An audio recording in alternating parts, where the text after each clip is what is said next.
আসসালামু আলাইকুম বন্ধুরা, চামিলিস কিচেন অ্যান্ড ব্লগে আপনাদের অনেক অনেক শুভেচ্ছা ও ভালোবাসা জানিয়ে শুরু করছি আমার আজকের ভিডিও।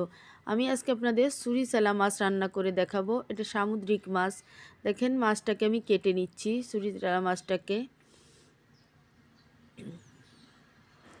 আমি এটা রান্না করার জন্য কেটে ধুয়ে পরিষ্কার করে নেব।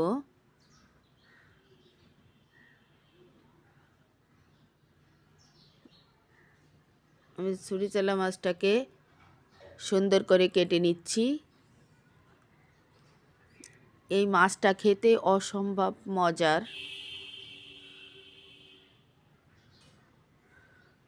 আমি যেভাবে রান্না করব আপনারাও সেভাবে রান্না করে খেয়ে দেখবেন মাছটা খেতে কত সুন্দর লাগে।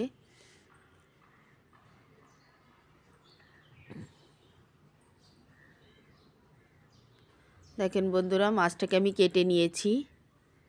এবার ধুয়ে পরিষ্কার করে এনে লবণ হলুদ মাখিয়ে নিচ্ছি। একটু ঝালের গুঁড়ো সঙ্গে আমি মাছটাকে ভালোভাবে মেখে নিচ্ছি। মেখে কড়াইতে তেল দিয়ে ভেজে নেব। দেখেন বন্ধুরা, আমি কড়াইতে আগে থেকে একটু তেল আছে, আবার তেল দিয়ে দিলাম। এবার মাছটাকে দিয়ে দিচ্ছি।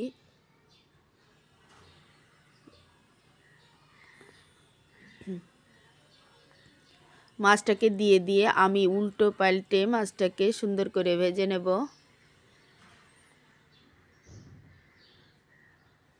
আমার ওই সাইড ভাজা হয়ে গেছে। এখন আমি মাছটাকে উল্টে দিচ্ছি। আমি একে একে সব মাছগুলোকে উল্টে দেব অন্য পাশ ভাজার জন্য।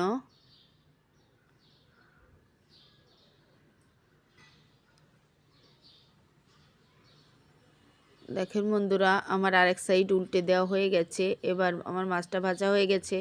মাছটাকে আমি তুলে নিচ্ছি।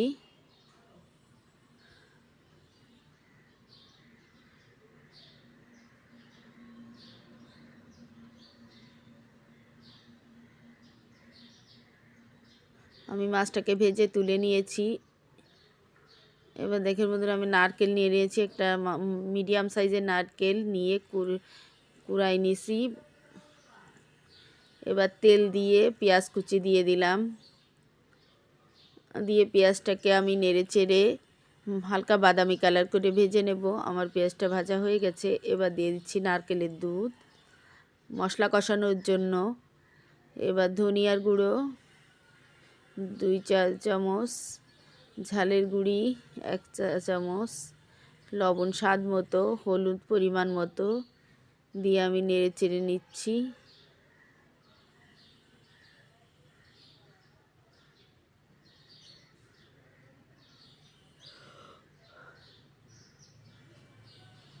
দেখেন বন্ধুরা, আমার মশলাটা কষানো হয়ে গেছে। এবার আমি দিয়ে দিলাম এর ভিতর টমেটো দিয়ে নেড়ে চেড়ে ভালো করে ভেজে নিচ্ছি। এবার আরও একটু নারকেলের দুধ দিয়ে দিচ্ছি। এবার আমি মাছটা রান্না করব, তার জন্য নারকেলের দুধটা দিয়ে দিলাম। এবার তরকারিতে যেই বলক উঠে গেছে আমি ভাজা মাছগুলো দিয়ে দিলাম। দিয়ে আমি তরকারিটাকে জাল করে নেব। দিয়ে দিচ্ছি কয়েকটা কাঁচামরিচ ঝাল ফ্লেভারের জন্য। এবার দিয়ে দিলাম ধনিয়ার পাতা দিয়ে আমি মাছটাকে রান্না করে নেব। দেখেন বন্ধুরা, আমার মাছটা রান্না হয়ে গেছে। দেখতে কতটা লোভনীয় হয়েছে, খেতেও তেমনি মজার। আমার রান্নাটা যদি আপনাদের ভালো লেগে থাকে তবে আমাকে লাইক করবেন, সাপোর্ট করবেন, শেয়ার করবেন, সাবস্ক্রাইব করে আমার পাশে থাকবেন।